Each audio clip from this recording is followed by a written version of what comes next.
은퇴하고 일반 시민으로 돌아온 문장열입니다. 오늘 굉장히 뜻깊은 자리인데요. 여러분 지금 12.3 내란 이후로 해가지고 여러 가지 일들이 일어나는데 이상하게도 한 가지 중요한 단어가 빠져있는 것 같지 않습니까? 그게 바로 우리 대한민국의 자주권에 관한 것입니다. 이 자주권 문제는 평상시에는 잘 보이지 않아요. 그러나 중요한 국가의 정책 결정을 할 때 결정적으로 영향을 미치는 것이 자주권입니다. 우리나라 자주 대한민국 민주공화국인데 자주권이 없느냐? 있습니다. 문제는 가장 중요한 자주권의 요소들이 불완전하다는 것이고 이 불완전한 것이 굉장히 큰 영향을 미쳐가지고 우리나라가 나아갈 방향을 흐트리고 있고 우리가 발목을 잡고 있다는 데 있습니다. 자, 여러분 민주하고 평화 이거 우리가 추구하는 가치 아닙니까? 민주주의가 망가졌어요. 윤석열 정부가 그동안 3년 너무 길지만은 민주주의를 망가뜨렸습니다. 온갖 악행을 저질렀어요. 그러나 그 뒤를 보면은 이들이 미국하고 일본과 결탁에 있다는 중요한 사실이 보입니다. 이게 자주권의 문제예요. 다음 평화 얼마나 많은 군사훈련이 지금 실시가 됐고 얼마나 큰 군사적 긴장이 지금 초래가 됐습니까? 이 뒤에 또 살펴보면은 우리 군대의 자주권이 매우 불완전하다. 없다고 말하기는 어렵습니다만은 그런 사실들이 숨어 있는 것입니다. 그래서 우리가 제대로 된 나라 이재명 후보로 나온 사람도 제가 여기서 이재명 후보 선거운동 하다는 것은 아닌데 지금 들고 나온 그 기치가 뭡니까? 진짜 대한민국 아니에요? 진짜 대한민국은 주권이 완전해야지 가능한 거예요. 우리 국토가 있고 국민이 다 있습니다. 주권이 불완전하기 때문에 이것을 완성시키는 것이야말로 진짜 대한민국을 진짜로 만드는 것이 될 것입니다. 그래서 공약에도 말을 했어요.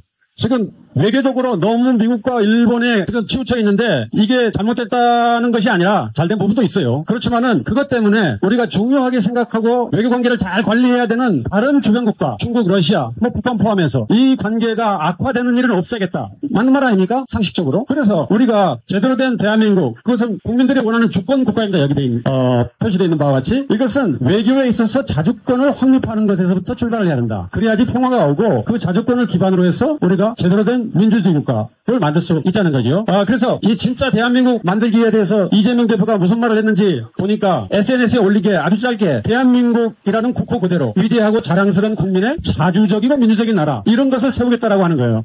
자, 그러면 대통령 세우고 나면 끝인가? 아닙니다. 우리 국민이 대통령을 세우는 것도 중요하지만은 그 대통령이 제대로 일을 할 수 있는지 감시하고 또 비판하고 이끌어 나갈 그 권한이 있고 책임이 있는 게 우리 국민이라고 할 수 있겠습니다. 그래서 가장 중요한 문제 중에 하나인 군사주권에서의 작전 통제권 얘기를 잠깐 하려고 합니다. 작전 통제권은 여러분 헌법에도 우리 국군 통수권은 대통령에게 있어요. 그런데 실제로는 어떻습니까? 전쟁이 일어나면 싸워야 되지 않겠어요? 그 싸우는데 누가 지휘를 합니까? 미군이 지휘하게 되어 있습니다. 얼마 동안 미군이 우리를 지휘해 왔느냐 하면은 10년 넘게 우리를 지휘해 왔어요. 과거에는 우리가 군사력이 약했기 때문에 미군의 지휘를 받아가지고 전쟁도 막아야 되고 전쟁이 일어나면 해야 되고 적을 물리쳐야 되고 하지만은 지금 2025년이 됐는데 아직도 그런 상태에 있는 것입니다. 이게 말이 되는 겁니까? 우리 국가는 군사 주권이 없는 상태에서는 주권 얘기를 할 수가 없어요. 그 군사 주권의 가장 핵심적인 것이 바로 우리 군대를 우리가 지휘하는 이 작전 통제권 얘기입니다. 일반 시민들은 작전 통제권 하니까 굉장히 어렵게 들리는데 어려울 거 하나도 없어요. 우리 군대를 우리가 지휘해서 우리가 나라를 지킨다는 것입니다. 그럼 미군은 어떻게 되느냐? 미군은 우리를 도와줄 준비가 되어 있어요. 미군이 착해서 그렇습니까? 아니에요. 미군은 자기네 이익이 있기 때문에 우리를 도와줄 수밖에 없고 더욱더 중요한 것은 미국이 도와주지 않더라도 우리의 국력과 군사력이 이미 우리 스스로 국방을 할 수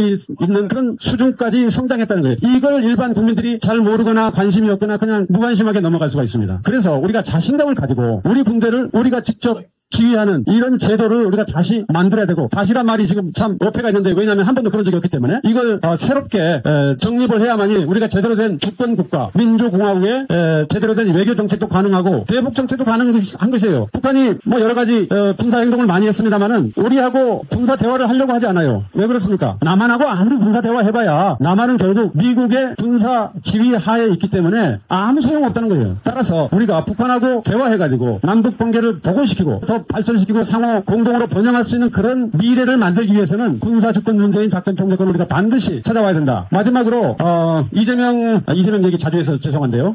후보가 군사주권 문제를 얘기했어요. 한미 동맹의 기반 위에서 전시작전권 환수를 추진한다. 좋은 말이죠. 환수해야죠. 누가 모릅니까? 문재인 정부 때도 했어요. 그때는 작전 통제권 환수가 단순히 그냥 환수가 아니라 임기 내에 하겠다고 기간을 딱 못 박았어요. 그런데 대통령 되자마자 문재인 정부가 임기 내란 말을 살짝 지우고 조기에 한다. 자, 조기란 말은 사람의 보기에 따라서 1년이 될 수도 있고 10년이 될 수도 있는 거예요. 이렇게 국민을 속이는 전시작전권 이 환수, 이 정책을 우리가 제대로 감시하고 우리가 주장을 해야 되겠는데 이재명 대표의 공약에서도 환수를 추진한다는 말이 있지 언제까지 하겠다. 예를 들어서 임기 내에 하겠다. 임기 내에 하더라도 1년 내에 조기에 하겠다. 이런 말이 아직은 안 나오고 있습니다. 그래서 우리가 이 부분을 예의주시하면서 지금 대통령 될 가능성이 가장 높은 사람이 사람이니까 잘 주시하고 비판하고 필요하면 우리가 제안하고 하는 그런 시민의 힘을 보여줘야지 제대로 된 국민들이 원하는 주권 국가가 될 수 있지 않겠느냐 이렇게 생각합니다. 감사합니다.